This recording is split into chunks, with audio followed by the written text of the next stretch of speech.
good? What's great? What's grand? Welcome to Carbon Ether Podcast where knowledge meets understanding. I'm Christine's son, the astute Sharif Prescott. Glad to be back. To all of you who may watch, thank you for tuning in. And please don't forget to hit that like, subscribe, share, and comment button if you haven't already. But if you have subscribed, please hit that like, share, and comment button. We really could use your support, as all podcasters can. But anyways, remember, this is an informative podcast. I like to share information from the past, history, so to speak, and compare and contrast a lot to the current times we live in. Because if you understand history, you'll know that history repeats itself. And if you don't know history, you will not recognize the fact that history is repeating itself, and we all fall into this trap. There's one thing I want to say about this current administration. They are staunch bigots. They don't like anybody who's not cisgender white male. They don't like anybody who's not Christian nationalist. And they don't like anybody who don't have money. And most of the country, out of 350 million of us, we ain't got that kind of money. And the things they're doing to us right now is nothing but reflective of the past. It's something that we have to understand. Understanding the past, how important understanding the past is. It's dire that we understand the past. I know for a lot of platforms, people love to be entertained in a manner upon which they can get that feel-good feeling. But that's not what Carbon Ether Podcast is about. Carbon Ether Podcast is solely about, 100% about information, proper information. With that being said, you'll notice here lately I'm reading a lot instead of coming off the dome. The purpose of myself reading a lot is so you can get what I've gotten damn near verbatim. I may not read every single thing that I have here in my notes for my research, but for the most part, I read the majority of it. And I try to read it slow enough so you guys can capture what I'm saying. Take notes. Do your own research. And if you want references, the reference is The reference is Reconstruction. Go and research Reconstruction. And once you research Reconstruction, this information that I have, you'll likely run across it just the same, if not more information, because I don't give you everything. I can't give you everything surrounding Reconstruction, or we'll be here forever, or it'll be like a 9-part series or what have you. And that's not what this is all about. It's about influencing you to think critically. And remember, this regime don't like critical thinkers. He don't like smart people, and smart people don't like him. And so, without further ado, let's dive in. And I hope you guys like it. Oh, and I forgot to mention, I'm Christine's son, the astute Sharif Prescott. Now, let's get started. Again, this is Reconstruction. I'm covering the history of Reconstruction. Reconstruction of 1865 through 1877 was one of the most radical yet short-lived experiments in democracy the United States had ever seen. In its collapse, it reveals the full violence of white rage when black progress threatened the racial order built on enslavement. So, again, it's not me saying it, it's history. Like Dane Calloway, I'm just here to make you think. Also like Dr. Philippe Shock Matthews, there's nothing wrong with us. Something happened to us. And I'm a piggy off that and say there's nothing wrong with us. A lot of things happened to us. And this is one of the things when America was in a position to correct its wrong and everybody end up on the same playing field, as you just heard me say, white rage. Did it again. Don't blame me. Blame history. Now the primary purpose of Reconstruction was to rebuild the South and redefine the United States in the aftermath of the Civil War by integrating millions of newly freed black people into American political, social, and economic life. Hey, you guys, we came out the box running. We in there. We doing big things. It aimed to restore the succeeded states to the Union while transforming the South from a slave-based society into one grounded in freedom and equality. Through the 13th, 14th, and 15th Amendments, Reconstruction sought to abolish slavery, grant citizenship, and secure voting rights for black men, essentially attempting to make democracy live up to its own ideals for the first time in American history. America had a chance to correct its wrongs, um, to right its wrongs, to give people that look like me a fair chance. But through white rage, fragility, and bigotry, and racism, and hate, that opportunity was short lived. And you'll see why as I continue. The concept and purpose of Reconstruction. After the Civil War ended in 1865, the Union faced a question: what should become of the South and of the 4 million newly freed black people? Reconstruction had two intertwined missions: political reconstruction, to readmit the seceded Southern states back into the Union under conditions that upheld emancipation, to remit the seceded Southern states back into the Union under conditions that I'm sorry, I'm reading the same thing. To rebuild a democratic order where loyalty to the Union, not to the Confederacy, defined citizenship. Now remember, loyalty to the Union, that's the United States as a whole, and not the Confederacy. Those are the southern states or the southeastern states of the United States. As I continue, social and economic reconstruction, rebuild the South, spread the wealth. But you know, in the capitalist nation, that's extremely hard for some people because they've held on to something for so long. And you know, just to be clear, our people came out of slavery, hit the ground running, and started taking charge, standing toe to toe with these so-called the best of the politicians and the elites. And this is what the fear is today in 2025, which is why you always see the pedo in chief talking about melanated women the way he do, arresting the governor out in Illinois, you know, and arresting anybody who isn't white, cisgender male. You guys got to pay attention. Stop playing this political party thing between the left and the right, Democrat, Republican, donkey, or elephant. They're both capitalists. The Republicans of today come out and tell you that they just don't like people that look like me and other people that so-called brown, transgender, you know, same-sex people. I don't want to say the wrong thing to get flagged for anything. So you know what I'm trying to say. Happy, gay, happy, that kind of gay, and so forth. So it's always something. They create chaos. They create rhetoric, they create propaganda, and then they'll say the left did it, and the left being what the left is, oh, we just gotta do the right thing, you know, just craziness. But anyways, as I keep it moving, and the social economic reconstruction, bullet point is to integrate freed men and freed women into American life as citizens with full rights, and not property. In other words, you don't own us anymore. We can get out there and hit the ground running and do big things, you know. But they had a fit about this. As I continue to transform the South slave-based economy into one that could coexist with free labor. In other words, you become an employee and not a serf, a slave, a servant. There's no servitude anymore, unless, of course, you know, by way of prison. At its best, Reconstruction represented an attempt at racial democracy, the first time in U.S. history when black men could vote, hold office, and influence lawmaking. Y'all didn't know this, did you? I know many of you did, but some of you didn't. During Reconstruction, black men was voting and holding office. And you'll see where the issue came in here in just a moment. From 1867 to 1877, under the protection of federal troops and Reconstruction Act, black men voted and ran for office in significant numbers.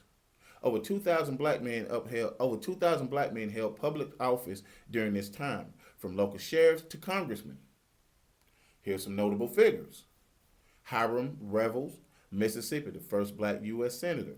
Blanche K. Bruce, also a senator from Mississippi. Robert Smalls from South Carolina, formerly enslaved, became a U.S. congressman.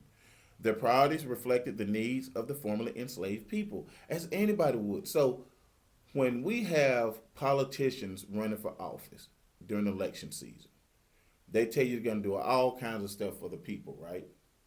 They talk a good game. So we rally behind them. We elect them. And then all of a sudden, they just forget about us. Not every single politician, but a good number of them. They forget all about the people that elected them. Why? Because the lobbying starts. The brown paper bag under the table starts coming. And then some of them pretend to be Democrats, but actually always side with the Republicans. Forget the constituents. It's all about me now. You know, I'm up here. I want the money, so I want to do these crazy things. So there can be some recoil, and they find themselves on TV getting airtime, and next thing you know, they become extremely popular. And once they become popular, then the other side start hitting them up, and yada yada yada. And this is what happens in today's time. But in Reconstruction, during Reconstruction, nah, brother. They didn't want any of this, so they started rallying against the black men who was elected by the people. Imagine, you're elected by white men and women too. Well, white men, no women. White men at the time. You're getting these seats. But let's keep it moving and see what happens. Okay. And these priorities included building public schools across the South. Most of the South had none before Reconstruction. So black men, black politicians were the ones that put public schools across, that created the public school system across the South. There was some, but very few, but not in the likeness of what we've seen while the black men were in office. This is crazy. Fighting for voting rights, the 15th Amendment. There was fighting for voting rights during Reconstruction. They got them, and they're trying to maintain them. But you know, white rage, white fear, and white fragility couldn't have it, as I'll continue. Promoting fair labor contracts and land redistribution. Fair labor contracts. And here we are today fighting for the same thing in 2025. Look what they did in the federal government for black contractors. Got rid of them. Look what they're doing to all the federal workers right now. They're getting rid of them, especially if you are a melanated woman. Your job is on the line. You can sit there, you can think it's not. You can make a fuss about, no, I think I'm good, yada, yada, yada. No, you're not. As long as you wear this here, you're never good. Not under this regime. Now, let's keep it going.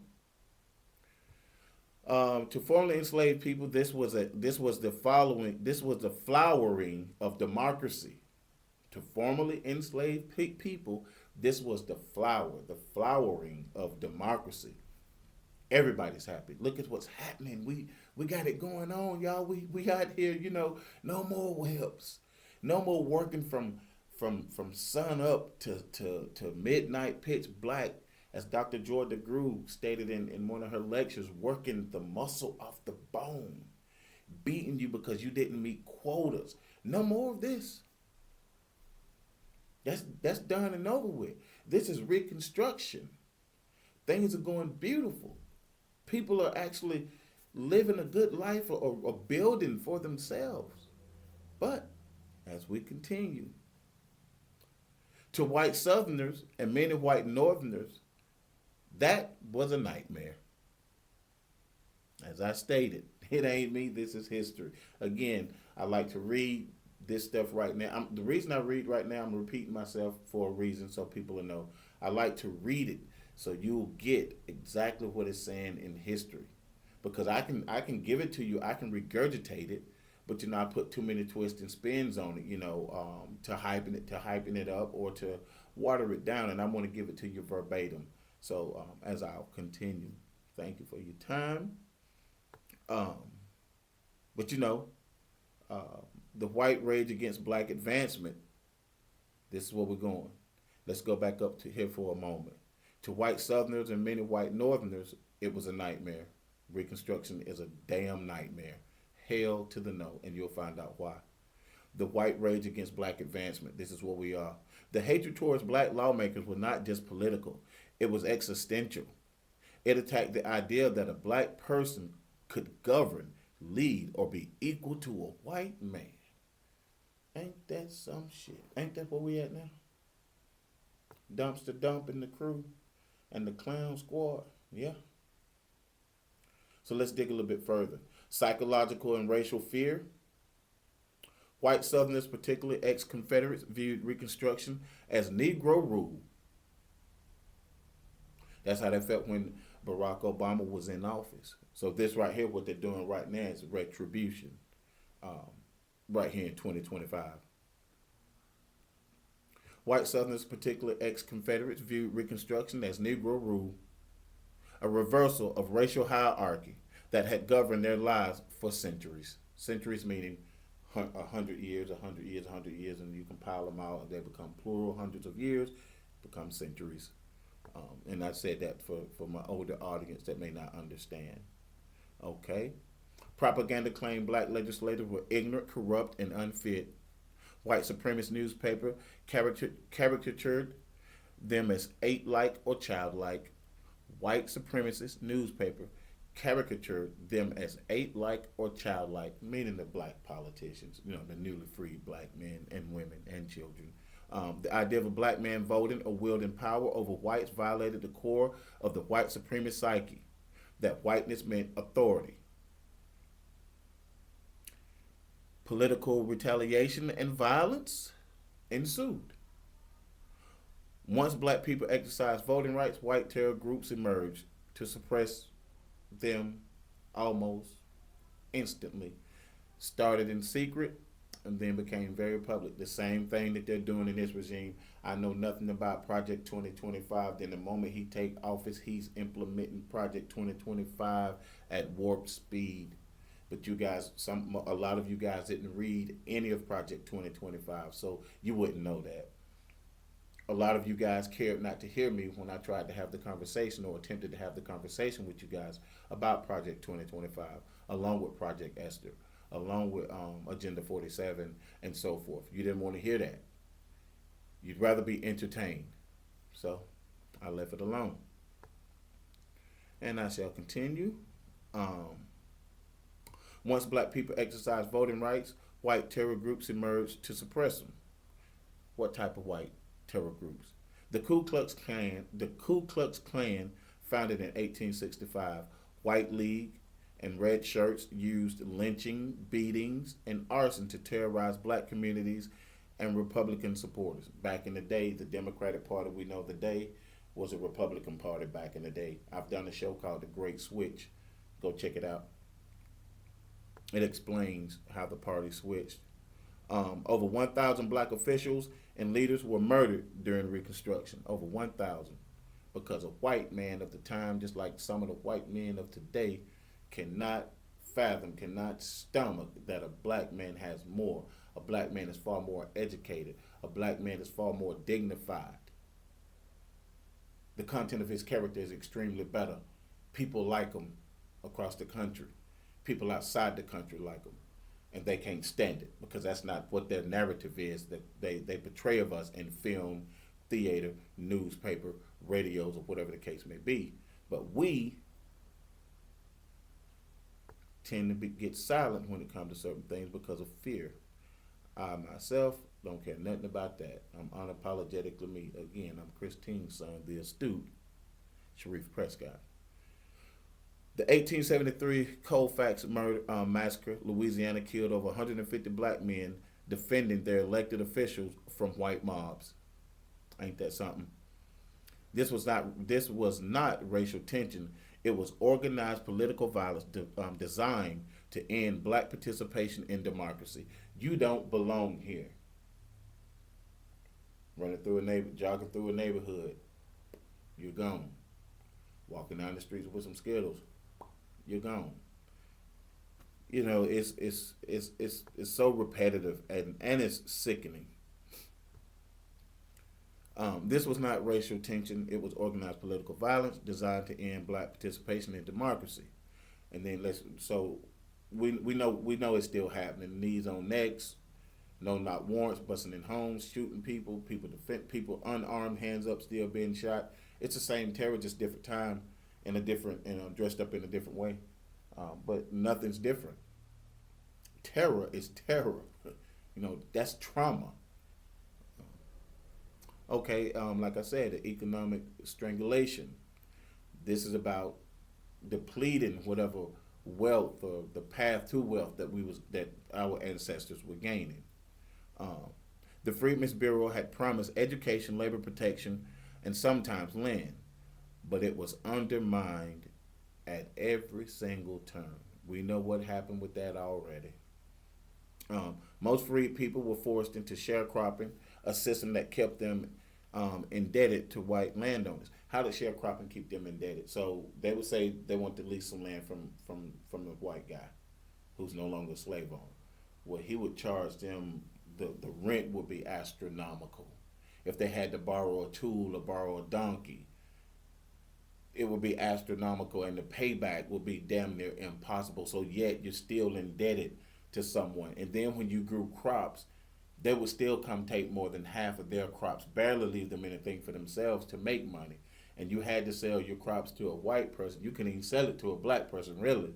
So when you get to the meats and groceries of this Reconstruction thing, I'm telling you, it's total madness. There is something wrong with the social, political, pseudo construct of whiteness. I'm not talking about every white individual in the country or the world. I'm talking about the social, political construct of whiteness, which is pseudo. It's bullshit. The term black came about at the same time the term red, the term yellow, the term brown. You go through the 16, 1700s and you can see where this concept of black, white, red, brown, and yellow was created. We're not freaking crayons. We're actual living human beings. But I'll digress and keep it moving. Okay, the dream of 40 acres and a mule never came true. We know that. People still talk about reparations to this day. Economic dependency kept black families vulnerable to political intimidation. We know that crap. Civil rights movement, so forth, happened in the 1960s. You got to think this is the 1800s. Telling you guys, history repeats itself because they don't know how to do anything any different. They don't know how. Only thing listen. They don't. It's nuts. It's crazy. But this is where we are. I'm just delivering the history, and I hope you're enjoying it. Federal abandonment. The federal government has abandoned us now. They shut the government down because one party wants to get rid of health care and claiming that immigrants are getting health care, and they're not. This is all bullshit. Stop falling for it. They're shutting it down because the Democrats wouldn't agree to them taking $1 trillion out of Medicare, Medicaid, whichever one it is, and the Affordable Care Act, Obamacare, whatever. And people go around talking about how much they hate Obamacare, but you have the Affordable Care Act. You thought it was something different than Obamacare when it's the same damn thing. I'm not getting off on tantrums. I'm on subject. I'm just pointing out the fact that, the federal government abandoned people that looked like me back in the day.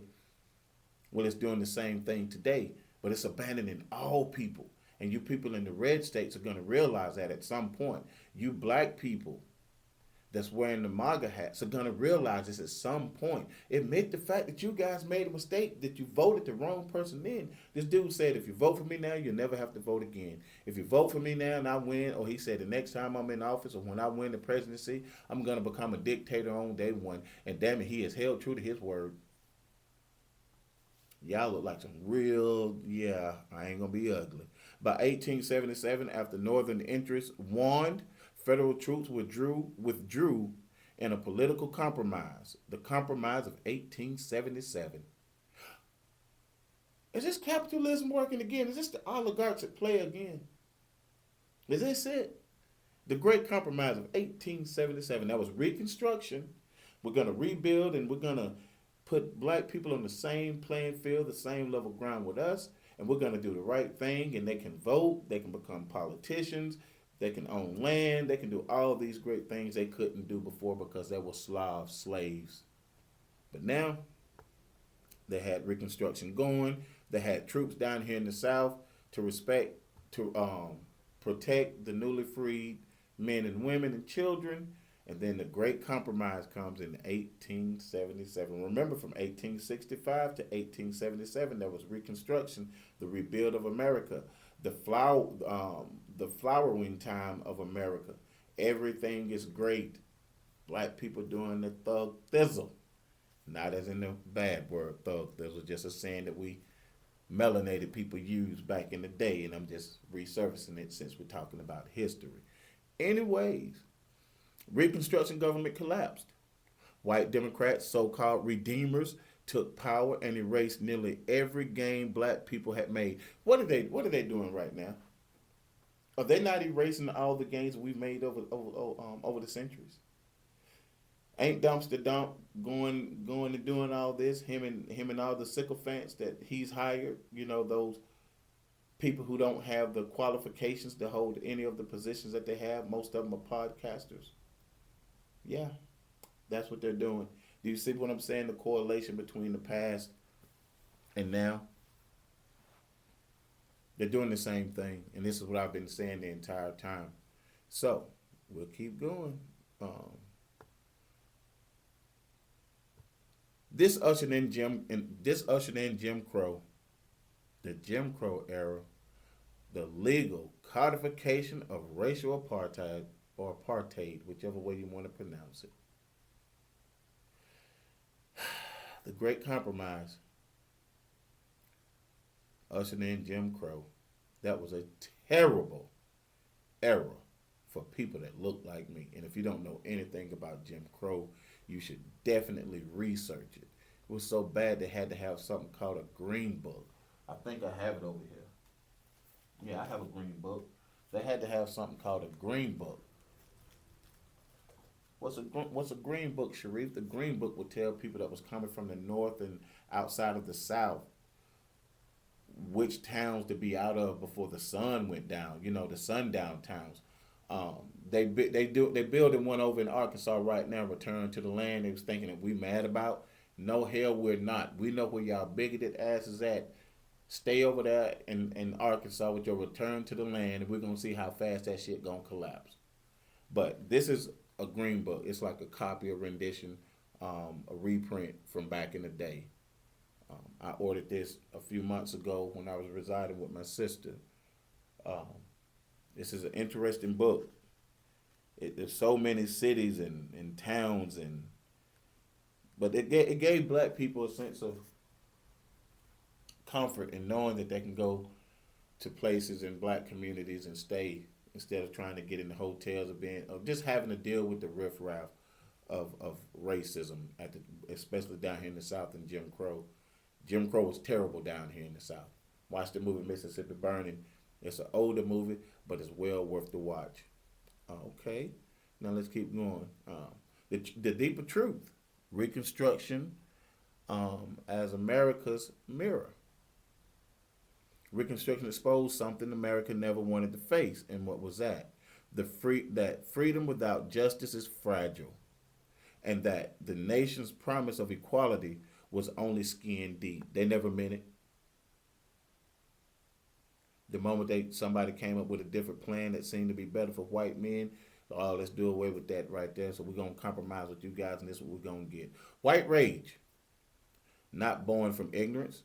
It was born out of fear of accountability, that a new generation of free, educated black leaders might reconstruct not just the South, but the very soul of this nation. In other words, they saying those Negroes gonna come in here and just redo everything that we've done. Yeah, because your Thanksgiving dinner has no seasoning. Your chicken has no seasoning, man. This food is boring. The way you guys got the country now is boring. Let somebody else get in there and go through this and redo the entire infrastructure of the country. Let's see if we can catch up with everybody, all these other superpower countries like China and Japan and so forth. Because if you go look at these countries, you should see the advancements. We still stuck, feels like in the 90s, if you ask me.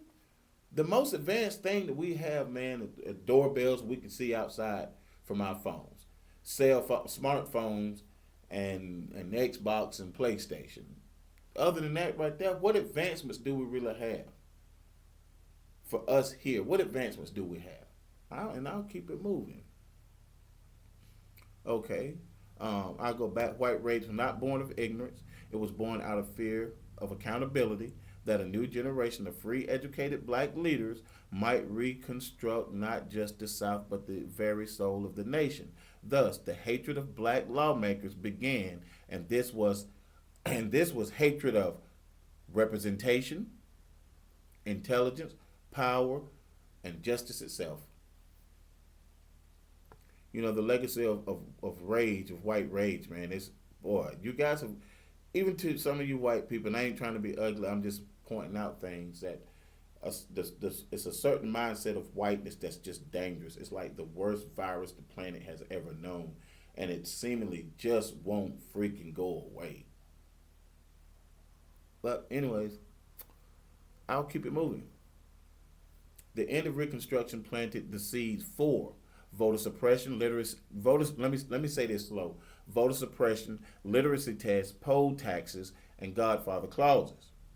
Remember that we talk about back in the day. I remember watching some films and shit talking about how when black people would go to vote, they would have to count all the jelly beans in a jar, and even if they counted the numbers right, the person who they was trying to go through to get the paperwork to do the vote would say, "Oh, that's the wrong number. You can't vote. Come back tomorrow and try it again." It was a deterrent. You guys have really got to look into this stuff. Go back and watch some of the old movies, man. Way better than the movies today, because the movies today water everything down, and that people want to tell their own version of something, just lies. Anyways, segregation laws, separate but equal, never happened. Convict leasing, a new form of slavery through criminalization, still happening. Privatized prisons and crap. Got prisoners in jumpsuits, prison jumpsuits, working at restaurants and all kinds of crap. Anything to earn a dollar to keep from paying you a wage, which goes back to, y'all say all these immigrants in the country taking our jobs. Who in the hell you think giving them the jobs? The owners of the companies are giving them the jobs. Damn, think. Oh no, my bad. Critical thinking is something that the right don't want to do, and sometimes the people on the left just care not to think, because I'm so burnt out on politics, and we don't ever move from where we are because you don't want to think, and fear keeps you stagnant. But when it show up at your door, I hope you remember that you chose silence. Silence is complicit. Okay, let me keep it moving.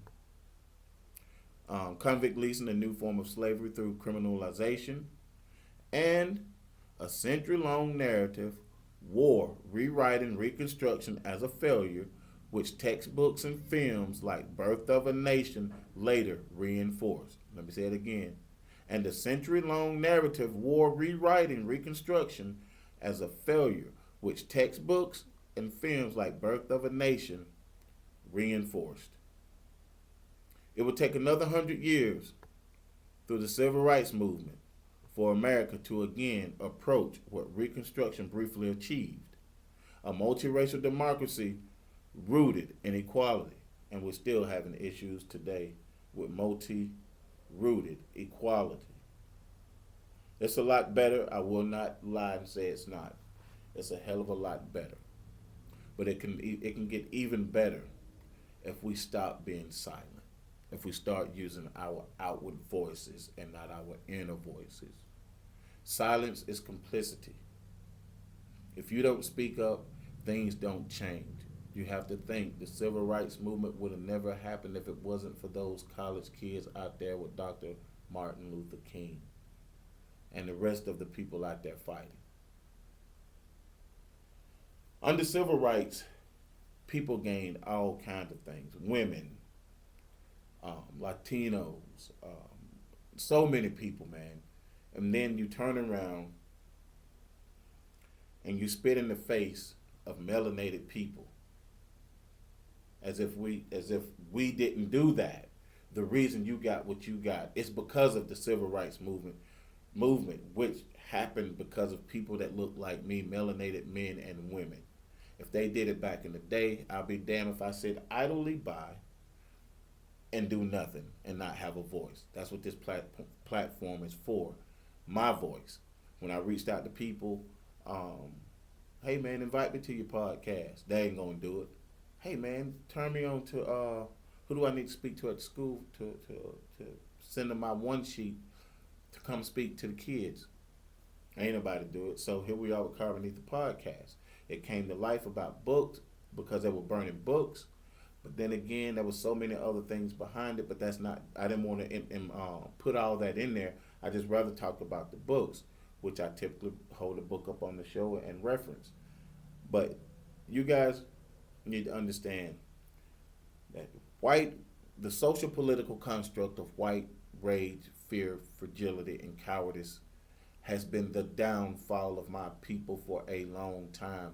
You guys have no idea when you say pull yourself up by your bootstrap. That is a metaphor. Bend over right now. I don't care if you have on shoes or Velcro straps or whatever that has a string or a strap. Bend over, both hands, grab your strings, and pull yourself up. That is a metaphor to keep your face down. You can't see. You're too busy trying to pull yourself up by your bootstrap, which you will never do unless you break it or let it go. And while you're bent over trying to pull yourself up by your bootstrap, the people who told you to bend over and pull yourself up is robbing your ass blind. Understand what I'm saying? And if you look at what we went through to where we are today, we're killing y'all. Education through the roof. Moral compass, and I don't even like that word moral, but I'll use it. Moral compass through the roof. There's no such thing as black on black crime unless there's white on white crime. That's called interracial crime. Interracial crime. Black people kill more black people than white people do, than Latinos do, unless, of course, it's the police. White people kill more white people than black people kill white people, or Asians kill white people, and Asians kill more Asian people. Latinos kill more Latino people.